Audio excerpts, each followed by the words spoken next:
Tips para cuidar tu salud renal. Aliméntate sanamente. Bebe suficiente agua. Mantener una ingesta saludable de líquidos alrededor de 1.5 a 2 litros al día. Realiza ejercicio. Controla tu presión arterial. Controla la glucosa en sangre. Evita el tabaquismo. Evita automedicarte. Algunos medicamentos como los antiinflamatorios no esteroideos pueden dañar tus riñones. Gracias por continuar con nosotros. Estamos en nuestra mesa de conclusiones. Y bueno, hablando de este interesante tema, sabemos que quizás en casita puede haber alguna confusión. ¿Con qué médico me debo tratar? ¿Quién debe manejar mi diabetes? ¿Quién debe manejar mi enfermedad renal? ¿El internista, el endocrinólogo, el nefrólogo? Ricardo, por favor, acláranos esta duda y coméntales a nuestro público con quién deben acudir. Bueno, de entrada la diabetes debe ser el dominio de cualquier médico. Así de fácil. Tiene que ser, es nuestro principal problema de salud pública, debe ser el dominio de cualquier médico. Ahora bien, cuando ya empiezan a haber ciertas complicaciones, obviamente ya tienen que pasar a un manejo, ya sea por medicina interna, sea por nefrología. Actualmente los endocrinólogos están saturados de trabajo y a veces no le prestan la atención a la cuestión renal. Nomás se obsesiona con mantener la hemoglobina glucosilada por debajo de 6.5.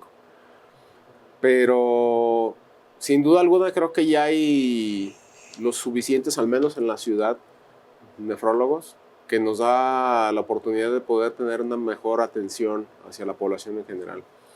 Entonces yo creo que hoy por hoy los nefrólogos tenemos la formación para el control de la diabetes, control de la presión arterial alta y obviamente un diagnóstico adecuado de la hipertensión, porque muchas veces nos llegan pacientes hipertensos que llevan muchos años hipertensos y nomás les dijeron que eran hipertensos, pero nunca les buscaron por qué, y resulta que tienen un problema renal, una enfermedad glomerular que manifestada en algún punto por hipertensión, y ya cuando llegan con nosotros pues ya no hay vuelta atrás, o sea, ya se perdió la función renal y hay falta de recuperar la función. Entonces, yo creo que por lo menos una vez al año los pacientes recién diagnosticados con diabetes deben ser vistos por nefrología. Tienen que llevar una evaluación oftalmológica también, porque 9 de cada 10 pacientes, así como están los riñones, están las retinas. Por eso es que pues, también tenemos muchos pacientes con discapacidad visual. Y la evaluación también por cardiología.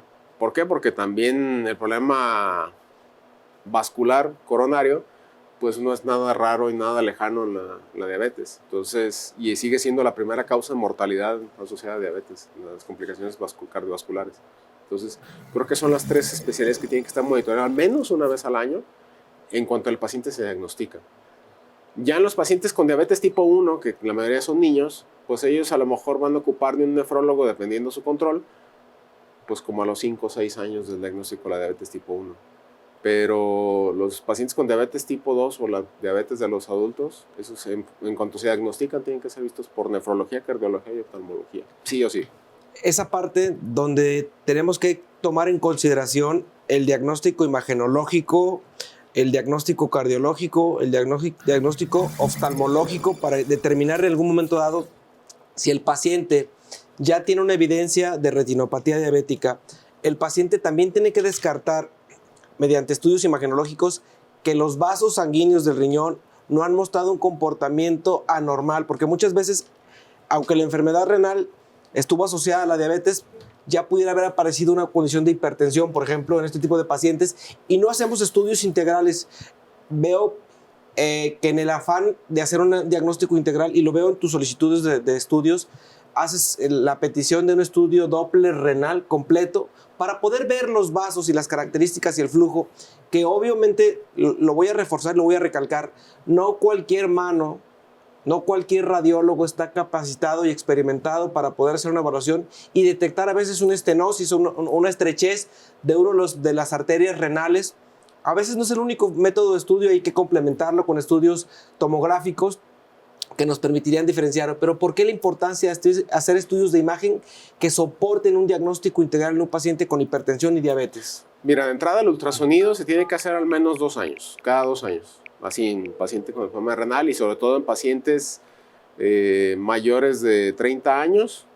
Así estén 100% sanos, pero hay algo que se nos olvida, digo, no es el punto del programa, pero se nos olvida, que es el tabaquismo, y el tabaquismo está asociado a cáncer renal. Entonces, yo siempre les pido a los pacientes, si vayan a chequeo, ultrasonido.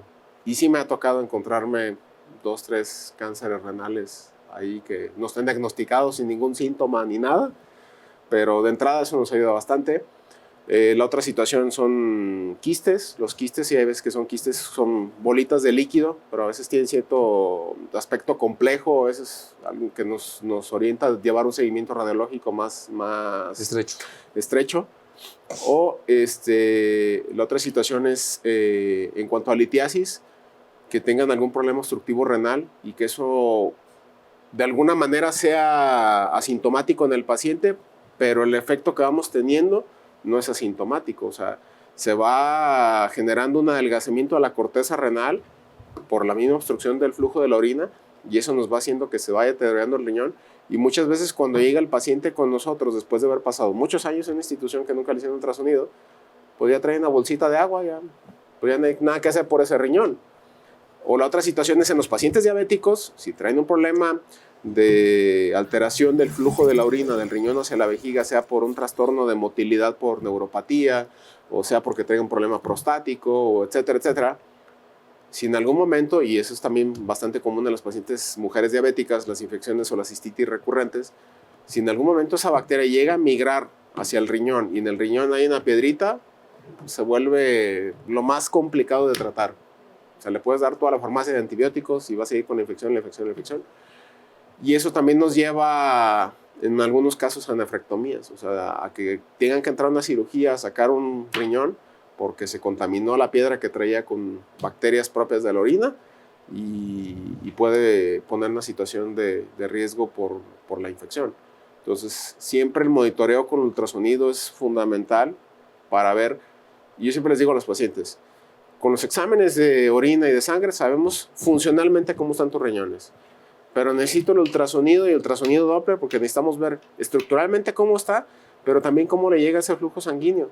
Porque no es nada raro que a veces nos llegan pacientes de 70, 80 años, y creo que también te ha tocado a ti, con creatininas de 3, 4, le haces todo el abordaje y dices, pues realmente no está justificado que tenga esto, ¿eh?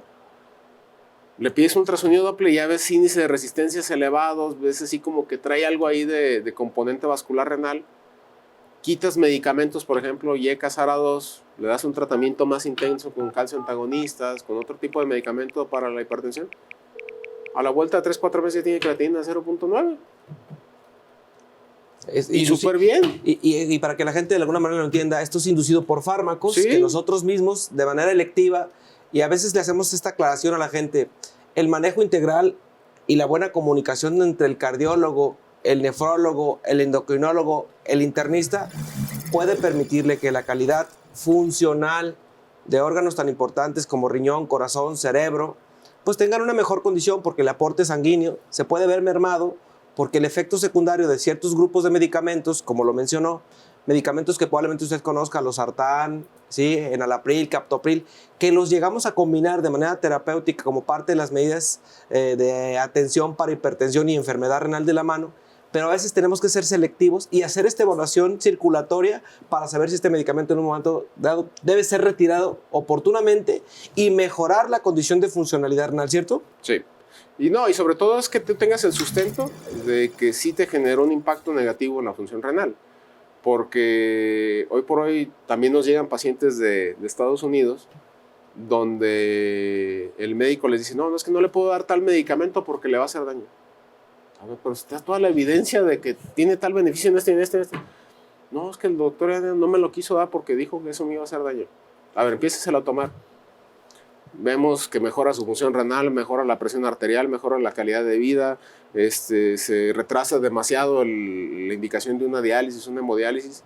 Entonces, desafortunadamente, desconozco la forma de pensar de los médicos en Estados Unidos, pero deja mucho que desear la pauta o las indicaciones que ellos hacen. Pues son aspectos importantes que usted que nos ve a través de la pantalla tiene que tomar en consideración. atenderse por un especialista, y creo que lo hemos hecho de manera muy clara. Son ya 15 años, Ricardo, los que Centro Unión Guadalajara le ha prestado un servicio a usted que nos ve a través de la pantalla, y que obviamente este programa ha buscado hacer que la medicina tenga una traducción clara y sencilla. Gracias de verdad, y vamos al glosario con Lalo y con Renata de todo lo que se dijo aquí y los términos médicos, y darle una traducción a la gente. Continuamos, Torre Médica. Continuamos.